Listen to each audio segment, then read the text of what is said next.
नमस्कार साथियों, स्वागत और अभिनंदन आप सभी का Vijay Singh study group channel में। मैं विजय सिंह और मित्रों, हम चर्चा कर रहे हैं इंडियन पॉलिटी में भारतीय राज्य व्यवस्था एम लक्ष्मीकांत की पॉलिटी की सीरीज हमारी चल रही है। ठीक है, जिसमें हमारा लेसन 17 नंबर का चल रहा है जो कि राष्ट्रपति से संबंधित है। ठीक है, तो राष्ट्रपति के लेसन में हम चर्चा कर रहे थे और मित्रों इसकी 3 वीडियो अभी तक आ चुकी है, जिसमें राष्ट्रपति के निर्वाचन के बारे में पहले पार्ट में हमने चर्चा की कि राष्ट्रपति का जब चुनाव होता है तो आखिर राष्ट्रपति के चुनाव में कौन कौन भाग लेते हैं उसकी हमने डिटेल से चर्चा की। फिर अगर हमें राष्ट्रपति का चुनाव लड़ना है तो राष्ट्रपति के चुनाव के लिए क्या क्या योग्यताएं होनी चाहिए। ठीक है, राष्ट्रपति क्या शपथ लेता है उसकी भी हमने चर्चा की। इसके बाद मित्रों कुछ शर्तों की हमने चर्चा की थी कि राष्ट्रपति का अगर हमें चुनाव लड़ना तो क्या क्या हमें शर्तें राष्ट्रपति की चुनाव में खड़े होने के लिए हमें चाहिए, उसकी हमने डिटेल से चर्चा की। इसके अलावा दूसरी वीडियो में हमने चर्चा की थी मित्रों राष्ट्रपति के पदावधि टेन्योर के बारे में कि राष्ट्रपति का कार्यकाल जो होता है वो कितने साल का होता है, उसकी चर्चा की। राष्ट्रपति पर महाभियोग का जो प्रोसेस है वो हमने डिटेल से जाना। आर्टिकल 61 के माध्यम से, संविधान के अनुच्छेद 61 के माध्यम से संविधान के उल्लंघन के आधार पर हमने राष्ट्रपति पर महाभियोग लगाने का प्रोसेस जाना। और हमने ये भी मित्रों डिस्कस किया था कि अभी तक हमारे इंडिया में एक बार भी राष्ट्रपति पर महाभियोग नहीं लगाया गया है। ठीक है, इसकी हमने चर्चा की थी। नेक्स्ट मित्रों, पिछली वीडियो में हमने जाना राष्ट्रपति की शक्तियों के बारे में। ठीक है, राष्ट्रपति की शक्तियाँ जिसमें कार्यकारी शक्तियाँ, विधायी, वित्तीय, न्यायिक, कूटनीतिक, सैन्य और आपातकालीन, 7 शक्तियों के बारे में हमने एक एक करके डिटेल से चर्चा की।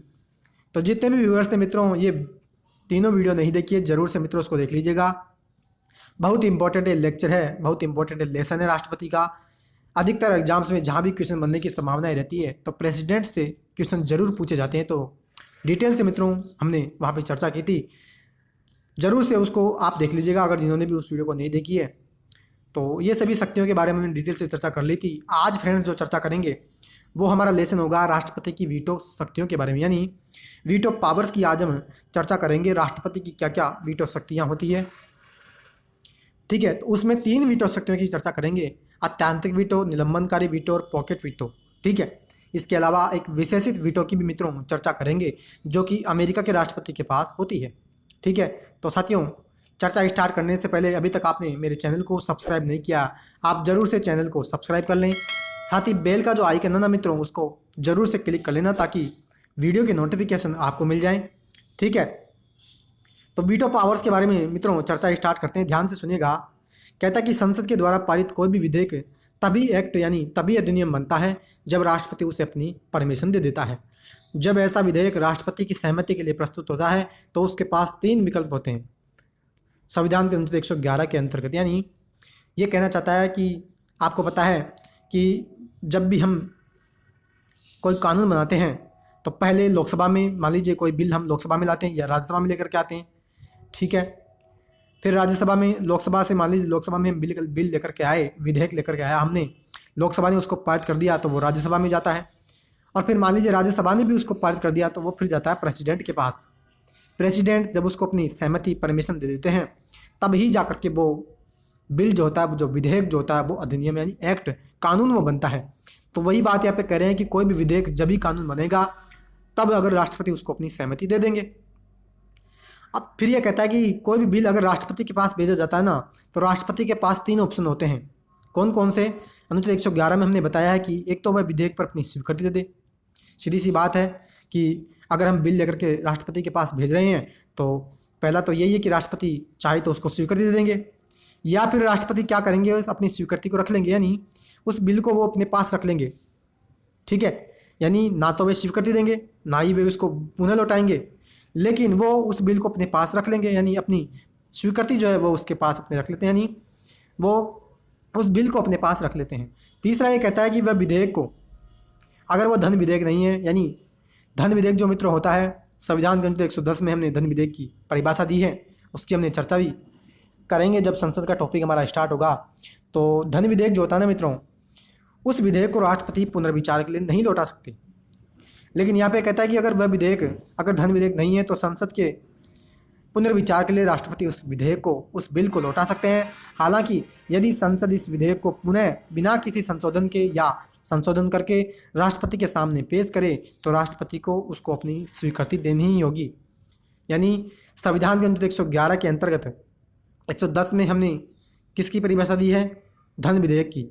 111 में राष्ट्रपति के पास 3 ऑप्शन हमने दे रखे हैं कि आपके पास कोई भी बिल अगर आता है, कोई भी विधेयक अगर आपके पास आता है तो आपके पास ये 3 ऑप्शन है, या तो आप उस बिल को सहमति दे देना, या आप उस बिल को अपने पास रख लेना, या अगर वो धन विधेयक नहीं है तो उस बिल को आप पुनर्विचार करने के लिए भेज सकते हैं कि इस बिल को आप एक बार पुनः इस बिल पर विचार कर लीजिए कि ये सही है या गलत है। लेकिन मित्रों, अगर उस बिल को पुनर्विचार करने के बाद अगर संसद अगर उस बिल को वापस से राष्ट्रपति के पास भेजती है ना, तो फिर राष्ट्रपति को उस बिल को सहमति देनी ही पड़ेगी। यानी फिर राष्ट्रपति के पास कोई ऑप्शन नहीं है, अब तो राष्ट्रपति को उसको परमिशन देना ही पड़ेगा। क्लियर है? तो साथियों, आई होप कि यहाँ तक की बात आपको समझ आई। आगे चर्चा करते हैं कि वर्तमान में वीटो शक्तियों को 4 प्रकार से हमने बांट रखा है। पहली वीटो है अत्यंतिक वीटो, दूसरी है विशेषित, तीसरी है निलंबनकारी और चौथी है पॉकेट। ठीक है, जिसमें से मित्रों विशेषित वीटो इंडिया के राष्ट्रपति के पास नहीं है, जबकि ये तीनों वीटो हमने हमारे राष्ट्रपति को दे रखी है। ठीक है, कहता है कि उपरोक्त में से भारत के राष्ट्रपति में 3 शक्तियां अत्यंतिक वीटो, निलंबनकारी वीटो और पॉकेट वीटो निहित है। भारत के राष्ट्रपति के संदर्भ में विशेषित वीटो महत्वहीन है तथा ये अमेरिका के राष्ट्रपति के द्वारा प्रयोग में लिया जाता है। ठीक है, इसकी मैंने शुरुआत में ही आपसे चर्चा कर ली थी कि विशेषित वीटो जो है केवल और केवल अमेरिका के राष्ट्रपति के पास है। इंडिया के राष्ट्रपति के पास हमने ये वीटो पावर नहीं दे रखी है। क्लियर है? तो अब चर्चा करते हैं फ्रेंड्स एक एक करके वीटो शक्तियों के बारे में कि आत्यंतिक वीटो क्या है, निलंबनकारी क्या है और पॉकेट वीटो का मतलब क्या होता है। ठीक है, तो क्या कहता है, देखो आत्यंतिक वीटो शब्द में ही मित्रों इसका ये तीनों जो वीटो शक्तियाँ हैं, तीनों जो वीटो पावर्स है ना, इन तीनों वीटो पावर्स में जो इनके जो वर्ड हैं, शब्द हैं, इनमें ही इनका मतलब छिपा रखा है। कैसे? आत्यंतिक का मतलब है अति और अंत, यानी ये ऐसी वीटो है, आत्यंतिक अंत शब्द इसमें जुड़ा हुआ है। ऐसी ये वीटो पावर है जिसमें राष्ट्रपति क्या करता है, इस बिल का अंत कर देता है। कोई भी बिल अगर राष्ट्रपति के पास भेजा जाता है ना, तो इस वीटो पावर का उपयोग करके राष्ट्रपति उस बिल को समाप्त कर देता है। कैसे करता है? देखो, कहता है कि इसका संबंध राष्ट्रपति की उस पावर से है, उस शक्ति से है जिसमें वह संसद के द्वारा पारित किसी विधेयक को अपने पास सुरक्षित रखता है। यह विधेयक इस प्रकार समाप्त हो जाता है और अधिनियम नहीं बन पाता। सामान्यतः यह वीटो 2 मामलों में प्रयोग किया जाता है। यानी वही बात मैं कह रहा हूँ कि राष्ट्रपति की वह शक्ति है अत्यंतिक वीटो जिसमें संसद के द्वारा पारित उस विधेयक को अपने पास रख लेगा। यानी संसद कोई भी दोनों सदन संसद के किसी बिल को पारित करके राष्ट्रपति के पास भेजेंगे तो राष्ट्रपति उस बिल को क्या करता है, अपने पास रख लेता है। ठीक है, यानी वह उस पर ना तो सहमति देता है, ना ही वह उसको पुनर्विचार के लिए भेजता है, बल्कि वह उसको बिल को अपने पास रख लेता है, जिससे क्या होता है कि वह बिल समाप्त हो जाता है और वो बिल अधिनियम नहीं बन पाता। फिर यह कहता है कि ये जो वीटो है ना, अत्यंतिक वीटो, कौन सी ऐसी परिस्थितियाँ जिसमें इसका उपयोग करेगा? तो 2 परिस्थितियाँ पे बताई जा रही है कि एक तो गैर सरकारी सदस्य के विधेयक के संबंध में और एक सरकारी विधेयक के संबंध में, जब मंत्रिमंडल त्यागपत्र दे दे। यानी सिंपल सी बात है, गैर सरकारी सदस्य क्या होता है मित्रों, कई बार मैंने आपको बताया है, जो भी विधायक राज्य की विधानसभा का या जो भी लोकसभा का सदस्य या राज्यसभा का सदस्य मंत्री नहीं होगा, यानी जो भी सदन का सदस्य अगर मंत्री नहीं है ना, उसको हम गैर सरकारी सदस्य बोलते हैं। यानी जो भी संसद का या विधानसभा का सदस्य अगर वो मंत्री नहीं है तो उसको हम गैर सरकारी सदस्य बोलते हैं। अगर वो मंत्री है और सदन का सदस्य भी है तो उसको हम सरकारी सदस्य बोलते हैं। क्लियर है?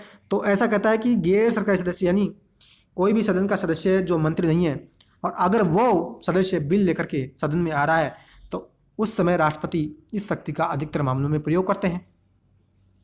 और दूसरा, अगर वो सरकारी विधेयक यानी कोई मंत्री उस बिल को लेकर के आ रहा है तो भी राष्ट्रपति इस शक्ति का प्रयोग करते हैं। लेकिन कब करते हैं? जब कैबिनेट ने त्यागपत्र दे दिया। क्या कि कैबिनेट उस समय मान लीजिए चलन में थी जब बिल लेकर के आया था, लेकिन बाद में जाकर के कैबिनेट ने त्यागपत्र दे दिया तो फिर सरकार ही उस समय गिर गई। तो इस कारण से फिर राष्ट्रपति उस बिल को समाप्त कर देते हैं इस वीटो पावर का प्रयोग करके, क्योंकि सरकारी वो विधेयक है। नई लोकसभा जब गठित होगी तो फिर वापस से कोई सरकार उस बिल को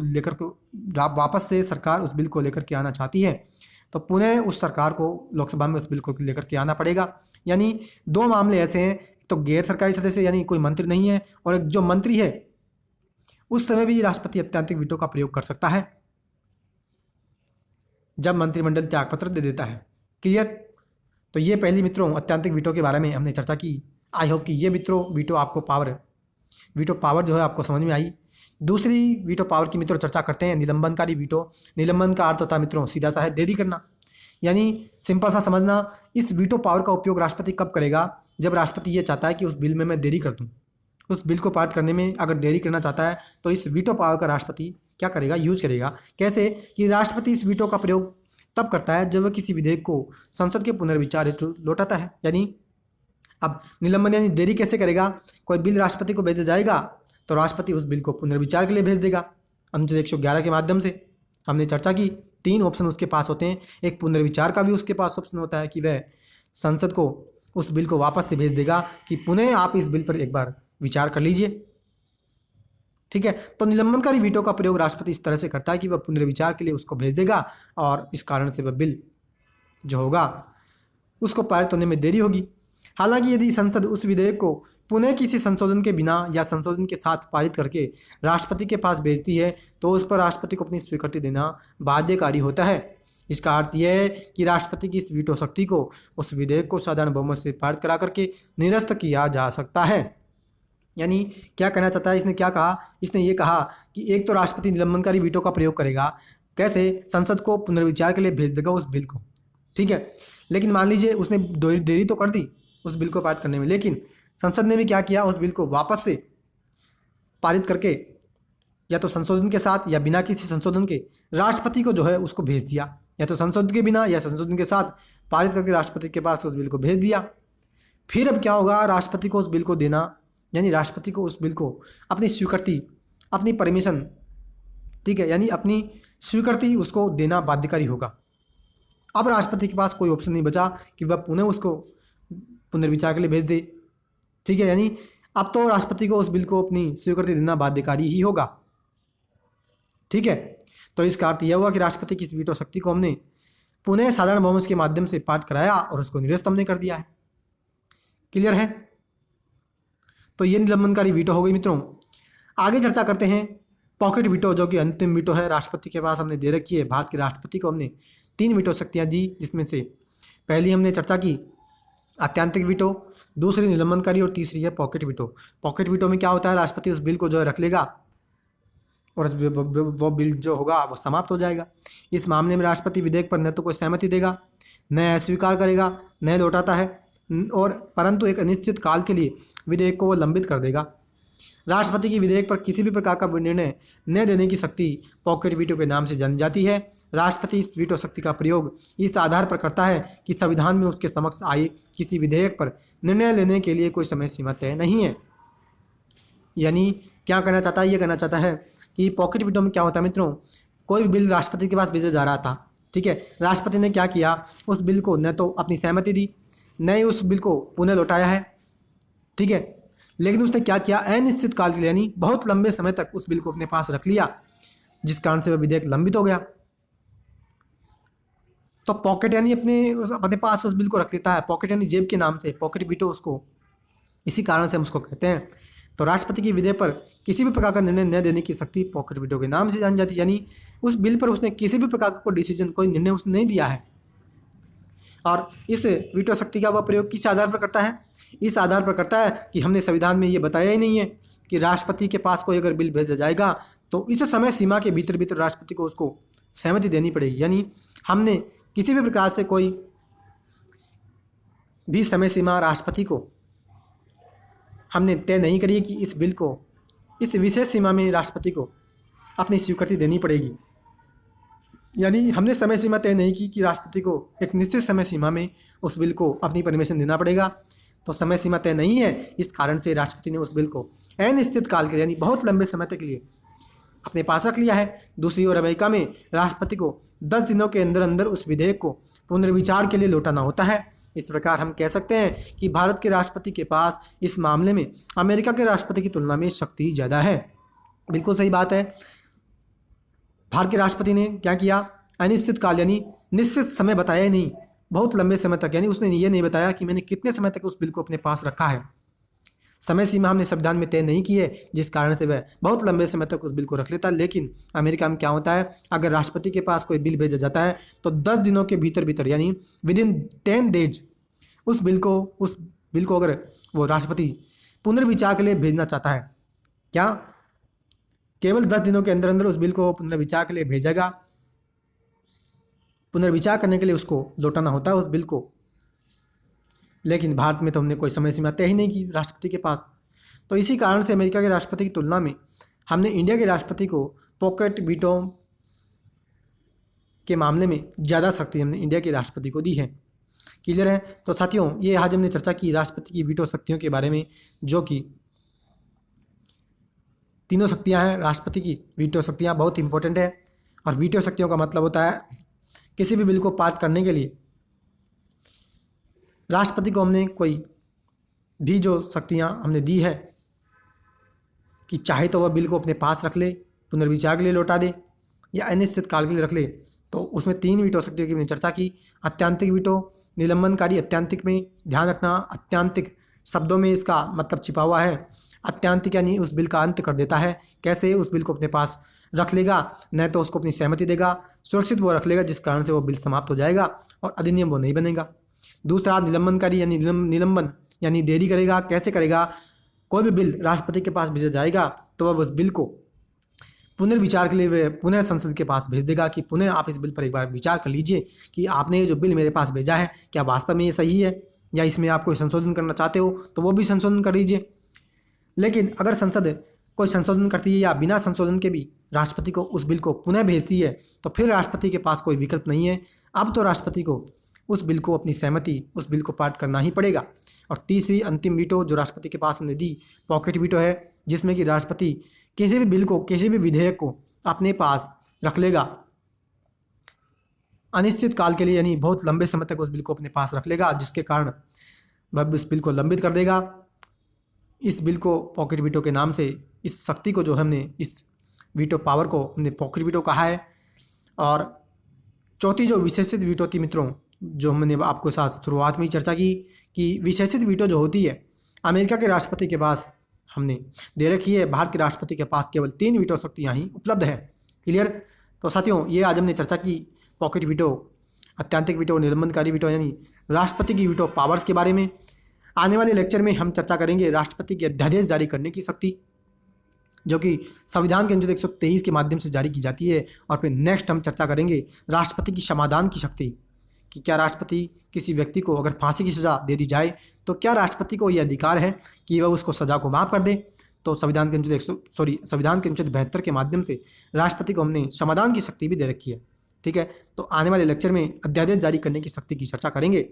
तो साथियों, आज का लेक्चर आपको कैसा लगा जरूर से कमेंट बॉक्स में कमेंट कीजिएगा। अगर वीडियो पसंद आई है तो प्लीज़ वीडियो को लाइक करना, ज़्यादा से ज़्यादा दोस्तों मित्रों को शेयर करना है, और चैनल को जरूर से मित्रों सब्सक्राइब कर लीजिएगा, ताकि सभी वीडियो के नोटिफिकेशन आपको मिल जाएंगे। ठीक है? क्योंकि मित्रों, मैंने आपको पहले भी कहा था कि कंप्लीट भारत की राज्य व्यवस्था, इंडियन पॉलिटी जो है, एम लक्ष्मीकांत की जो पॉलिटी है वो हम कंप्लीट करने वाले हैं। और कोई सा भी एग्जाम अगर होता है उसमें पॉलिटी से जो क्वेश्चन बनते हैं तो सिंगल क्वेश्चन भी इस बुक से बाहर निकलने वाला नहीं है। यानी कोई भी एग्जाम में अगर आपको पॉलिटी तैयार करनी है ना, तो बिना सोचे समझे आंख बंद करके आप एम लक्ष्मीकांत की बुक ले आइए। छोटा से छोटा और बड़ा से बड़ा क्वेश्चन भी आप इस बुक से झेल जाओगे, फाइट आप कर जाओगे। ठीक है? तो इस कारण से अगर आपको बुक भी पढ़ना है ना, तो मैं सजेस्ट यही करूँगा कि एम लक्ष्मीकांत की बुक जो है वो आप ले आइए। और पूरी ही बुक मैंने यहाँ पे कंप्लीट करवाने का ये डिसीजन मैंने लिया है, जिस कारण से तो मैं कह रहा हूँ कि सब्सक्राइब आप जरूर से चैनल को कर लीजिएगा, ताकि सभी वीडियो के नोटिफिकेशन आपको मिल जाएंगे। ठीक है? तो साथियों, आज के लिए इतना ही। अगर मिलते हैं अगले लेक्चर में राष्ट्रपति की ऑर्डिनेंस पास करने की जो पावर है आर्टिकल 123 के माध्यम से, उसकी चर्चा करेंगे। तो तब तक के लिए हैव ए नाइस डे। जय हिंद, जय भारत, वंदे मातरम।